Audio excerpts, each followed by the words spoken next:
Hello friends, I hope you are all fine. Today is a story about Helen Keller and Annie Sullivan. This story gives us hope and light. So let's start. Helen Keller became ill at the age of 2 and was left blind and deaf.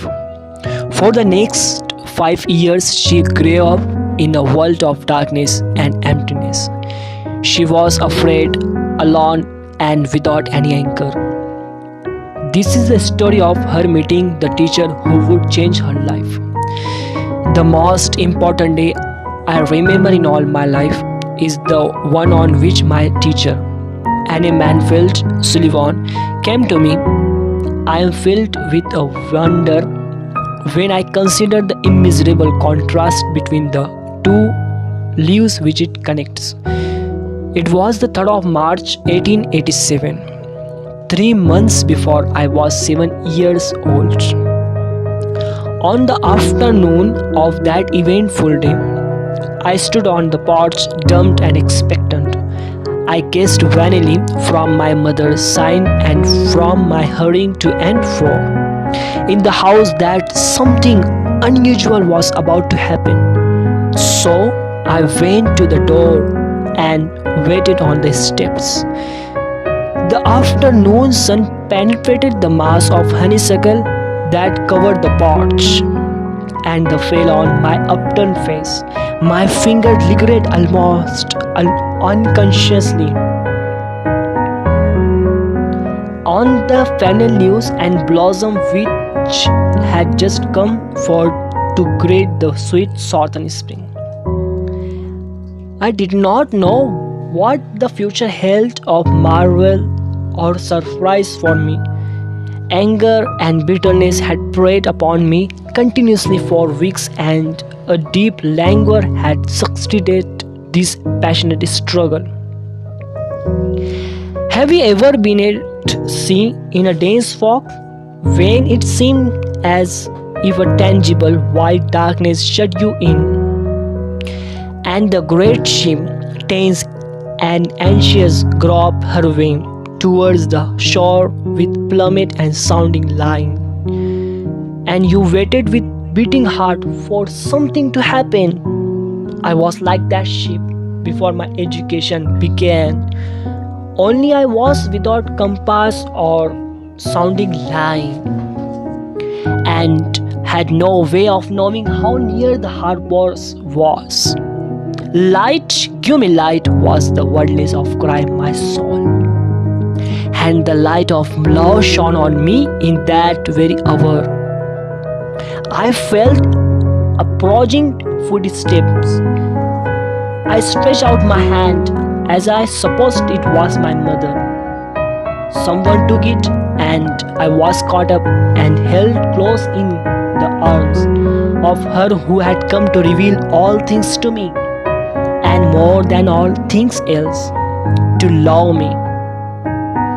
The morning after my teacher came, she led me into her room and gave me a doll. The little blind children at Parking's institution had seen it, and Laura Bridgman had dressed it.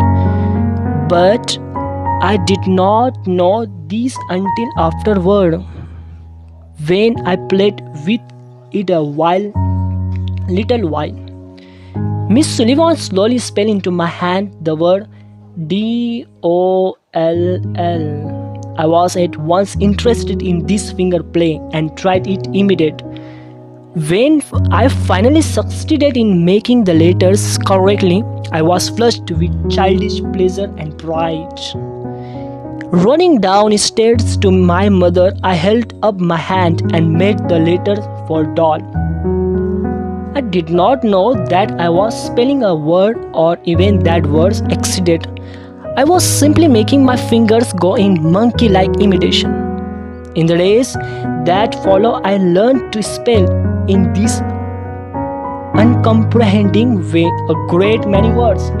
Among them pin, hat, cup, and few words like sit and stand and walk, but my teacher had been with me several weeks before I understood that everything has a name. One day, while I was playing with my new doll, Miss Sullivan put my big rag doll into my lap, also spelled DOLL, and tried to make me understand that DOLL applied to both.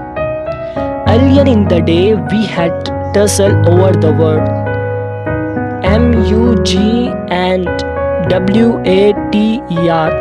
Miss Sullivan had tried to impress it upon me that MUG is milk and that WATER is water. But I persisted is confounding the two. In despair, she had dropped the subject for the time, only to renew it at the first opportunity. I became impatient at her repeated attempt, and seizing new doll, I dashed it upon the floor. I was when I felt the fragments of the broken doll at my feet. Neither sorrow nor regret followed my passionate outburst. I had not loved the doll. In the still, dark world in the which I lived, there was no strong sentiment or tenderness. I felt my teacher sweep the fragments to one side of the hearth, and I had a sense of satisfaction that the cause of my discomfort was removed. She brought me my hand, and I knew I was going out into the warm sunshine.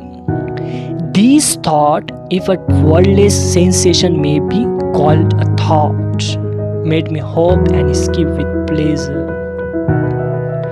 We walked down the path to the well house, attracted by the fragrance of the honeysuckle with which it was covered. Someone was dropping water, and my teacher placed my hand under the spot. As the cool stream gushed over one hand, she spelled into the other the word water, first slowly, then rapidly. I stood still, my whole attention fixed upon the motion of her finger. Suddenly, I felt a mystic consciousness as of something forgotten, a thrill of returning thought. And somehow the mystery of language was revealed to me. I knew then that WATER meant the wonderful, cool something that was flowing over my head. That living word of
I would have been too difficult to find a happier child than I was as a laying my gripe at the close of that eventful day, and lived over the joy it had brought me.